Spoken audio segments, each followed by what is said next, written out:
നിന്റെ വചനം എന്റെ കാലിന് ദീപവും എന്റെ പാതയ്ക്ക് പ്രകാശവുമാകുന്ന സങ്കീർത്തനക്കാരൻ വിളിച്ചു പറയുന്നു. ഇനിയും അടുത്ത് 8ാമത്തെ ഗുണമെന്ന് പറയുന്നത് 1 യോഹന്നാൻ 2-ാം അധ്യായം അതിന്റെ 6-ാമത്തെ വാക്യം, അവനിൽ വസിക്കുന്നു എന്ന് പറയുന്നവൻ അവൻ നടന്നതുപോലെ നടക്കേണ്ടതാകുന്നു. അപ്പോൾ 8ാമത്തെ ഗുണം ഒരു ഭക്തന്റെ എന്ന് പറയുന്നത് എന്തെന്നറിയാമോ? ക്രിസ്തു എങ്ങനെയാണോ നടന്നത് അതുപോലെ ദിനംതോറും നടക്കുവാൻ അവൻ ഒരുക്കമുള്ളവനാകണം. ചില വേദഭാഗങ്ങളൊക്കെ വായിക്കുവാനും എനിക്ക് താല്പര്യമുണ്ട്. അതുകൊണ്ടാണ് റോമാലേഖനക്കാരൻ വ്യക്തമായിട്ട് വിളിച്ചു പറഞ്ഞത്, ഇവിടം കൊണ്ട് തീർന്നു പോകുന്ന എന്തിനൊക്കെ വേണ്ടിയോ അല്ല ഞങ്ങൾ പ്രത്യാശിക്കുന്നത്.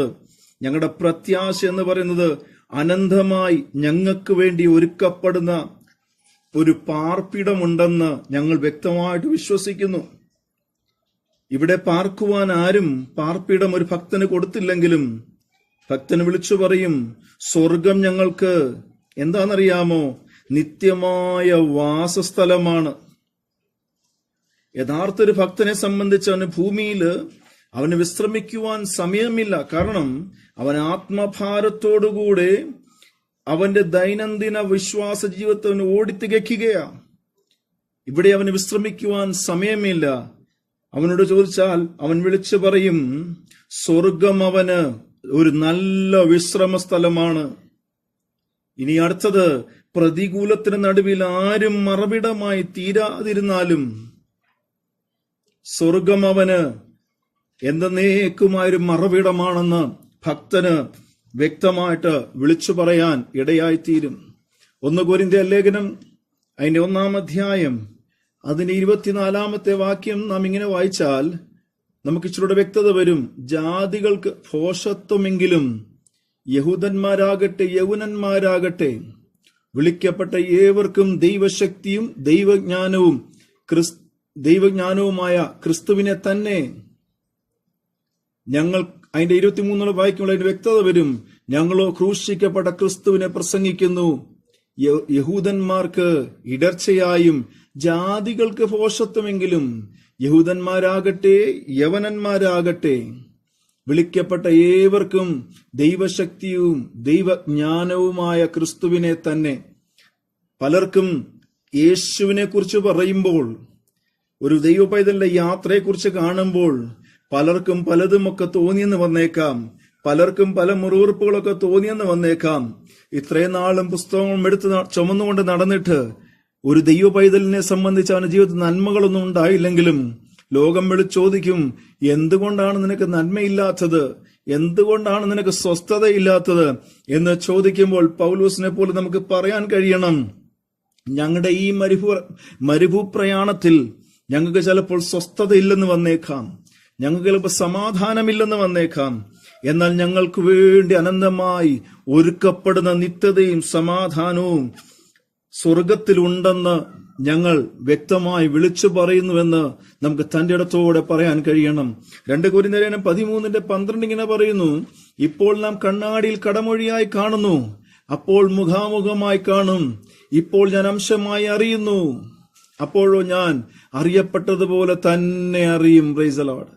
ഇപ്പോൾ ഞാൻ കണ്ണാടിയിൽ കടമൊഴിയായി കാണുന്നു, ഇപ്പോൾ ഞാൻ വചനത്തിൽ കൂടി മാത്രം എന്റെ രക്ഷിതാവിനെ ഞാൻ അറിയുന്നു, ഞാൻ അവനെ സ്വീകരിക്കുന്നു. പക്ഷെങ്കിൽ ഇവിടം വിട്ട് ഞാൻ ചെല്ലുന്ന ദിവസം അവിടെ ഞാൻ മുഖാമുഖമായി അവനെ കാണും, അവനെ ഞാൻ അറിയും എന്ന് ഭക്തന് പറയാൻ കഴിയും. പൗലോസ് പറഞ്ഞതുപോലെ ഈ ഭൂമിയിലെ യാത്ര കാഴ്ചയാലുള്ളതല്ല, ഞങ്ങൾക്ക് വിശ്വാസത്താലുള്ള യാത്രയാണ്. അതുകൊണ്ടാണ് എബ്രായ ലേഖനം 11:1 പറയുന്നത്, വിശ്വാസം എന്നതോ ആശിക്കുന്നതിന്റെ ഉറപ്പും കാണാത്ത കാര്യങ്ങളുടെ നിശ്ചയമാണ്. ഈ ഭൂമിയിലെ വിഷയത്തെക്കുറിച്ചല്ല ഞങ്ങളുടെ വിശ്വാസം, അല്ലെങ്കിൽ ഞങ്ങളുടെ ആശ നിത്യതയിൽ ഞങ്ങൾക്ക് വേണ്ടി ഒരുക്കപ്പെടുന്ന നന്മകളെ ഓർത്തിട്ടാണ് ഞങ്ങളുടെ പ്രത്യാശയും വിശ്വാസവും ആശയും. ഒരു ഉദാഹരണം കൂടി പറഞ്ഞ് ഞാൻ എന്റെ വാക്കുകളെ ചുരുക്കുവാൻ വേണ്ടി ആഗ്രഹിക്കുന്നു. 1999 ജനുവരി 23 വെളുപ്പിനെ വെറും 58 വയസ്സ് പ്രായമുള്ള ഗ്രഹാം സ്റ്റെയിൻസും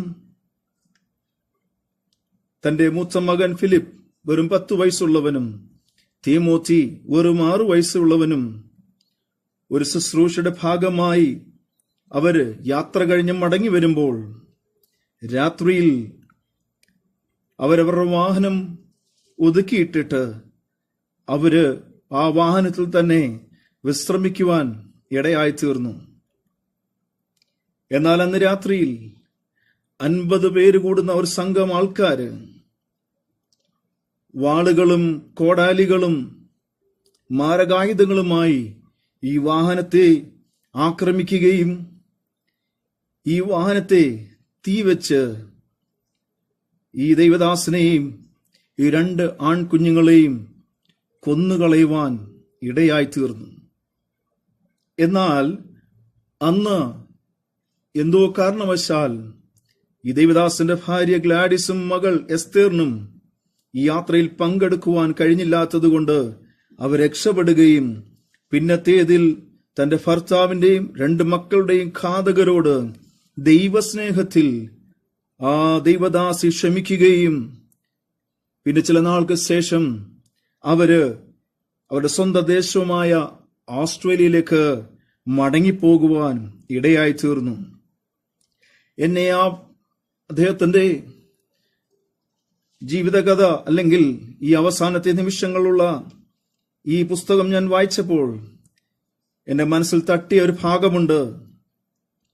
ഈ കൊല്ലപ്പെട്ട ദൈവദാസന്റെ ഭാര്യയും മകളും ദൈവസ്നേഹം നിമിത്തം കൊലയാളികളോട് പൊറുക്കുവാൻ ഇടയായി തീർന്നു. ഭർത്താവിന്റെയും 2 മക്കളുടെയും മരണത്തെക്കുറിച്ച് കമ്മീഷൻ മുൻപാകെ എഴുതി നൽകിയ സത്യവാങ്മൂലം, ഗ്ലാഡിസ് ഇങ്ങനെയാണ് സത്യവാങ്മൂലം എഴുതിയത്: കർത്താവായ ദൈവം എപ്പോഴും എന്നോട് കൂടെയുണ്ട്. എന്നെ നയിക്കുവാൻ, എന്നെ സഹായിക്കുവാൻ, ഗ്രഹാമിന്റെ ജോലികൾ നിർവഹിക്കുവാൻ ദൈവം എന്നെ ബലപ്പെടുത്തി. പക്ഷേ എന്തുകൊണ്ടാണ് ഗ്രഹാം കൊല്ലപ്പെട്ടതെന്ന് ഞാൻ ചിലപ്പോൾ ആശ്ചര്യപ്പെടാറുണ്ട്. 1999 ജനുവരി 22 23 രാത്രിയിൽ കൊലയാളികളെ ഇത്ര ക്രൂരമായി പെരുമാറാൻ പ്രേരിപ്പിച്ചത് എന്താണ്? ഗ്രഹാമിന്റെയും 2 മക്കളുടെയും മരണത്തിന് കാരണക്കാരായവരെ ശിക്ഷിക്കുന്നത് എന്റെ മനസ്സിൽ എനിക്ക് ചിന്തിക്കുവാൻ പോലും കഴിയുകയില്ല. അത് വളരെ അകലെയാണ്.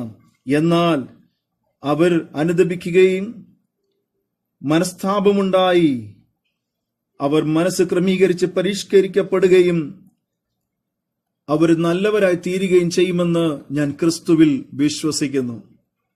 ഇതൊരു ഭക്തന് മാത്രമേ പറയാൻ കഴിയത്തുള്ളൂ. ഈ ഭൂമിയിലെ യാത്രയിൽ ഞങ്ങൾക്ക് ദോഷമുണ്ട്, കഷ്ടമുണ്ട്, നഷ്ടമുണ്ട്. എന്നാൽ ഞങ്ങൾക്കുള്ള ലാഭമെന്ന് പറയുന്നത് ഇവിടെയുള്ളതല്ല. ഞങ്ങളുടെ ലാഭമെന്ന് പറയുന്നത് നിത്യതയിൽ ഞങ്ങൾക്ക് വേണ്ടി ഒരുക്കപ്പെടുന്ന ദൈവിക കൂടാരത്തിന്റെ നന്മകളാണ്. ആവർത്തന പുസ്തകം 12:9 വാക്യം ഇങ്ങനെ വായിക്കുന്നു: നിങ്ങളുടെ ദൈവമായ യഹോവ നിങ്ങൾക്ക് തരുന്ന സ്വസ്ഥതയ്ക്കും അവകാശം നിങ്ങൾ ഇതുവരെയും എത്തിയിട്ടില്ല. അപ്പോൾ നമുക്കൊരു സ്വസ്ഥതയുണ്ട്, നമുക്കൊരു സമാധാനമുണ്ട്. അത് ഈ ഭൂമിയിലെയല്ല, ഇവിടം കൊണ്ട് തീരുന്നതുമല്ല. അത് നിത്യതയിൽ നമുക്ക് വേണ്ടി ഒരുക്കപ്പെടുന്നതാണ്. എന്നെ കേൾക്കുന്ന പ്രിയപ്പെട്ടവരെ, ഒരു പക്ഷെങ്കിൽ ക്രൈസ്തവ യാത്രയിൽ കഷ്ടതകളും ശോധനകളും കടക്കാരാലുള്ള ബുദ്ധിമുട്ടുകളും പ്രശ്നങ്ങളും പ്രതികൂലങ്ങളും വന്നെന്ന് പറഞ്ഞാലും ദൈവത്തിന്റെ ദാസനായാലും ദൈവവൈതനായാലും വിളിച്ചു പറയാൻ കഴിയും: ഇതെന്റെ ദൈവത്താൽ ഞാൻ മുൻപോട്ട് നടത്തപ്പെടുകയാ. അതുകൊണ്ട് നമുക്ക് ഒരുമിച്ച് വിളിച്ചു പറയാം: ഞങ്ങൾ നടക്കുന്നത് കാഴ്ചയാലല്ല, വിശ്വാസത്താൽ അത്രേ. For we walk by the faith, not by sight. നമുക്ക് വിളിച്ചു പറയാൻ കാണുന്നതിനെയല്ല, കാണാത്തതിനെ അത്രേ ഞങ്ങൾ നോക്കി കൊണ്ടിരിക്കുന്നത്. കാണുന്നതൊക്കെ താൽക്കാലികമാ, കാണാത്തതൊന്ന് നിത്യതയിൽ ഞങ്ങൾക്ക് ഒരുക്കപ്പെടുന്നുണ്ട്. ഇന്ന് എന്റെ ഈ ശബ്ദം കേൾക്കുന്ന ദൈവമക്കളെ, ക്ഷീണിച്ചും ഭാരപ്പെട്ടും ഞെരുങ്ങിയും ഇരിക്കുന്നുവോ? ദൈവം നമ്മളെ ആശ്വസിപ്പിക്കട്ടെ. ഈ വചനങ്ങളാൽ ദൈവം നമ്മേവരെയും അനുഗ്രഹിക്കുമാറാകട്ടെ. ആമേൻ.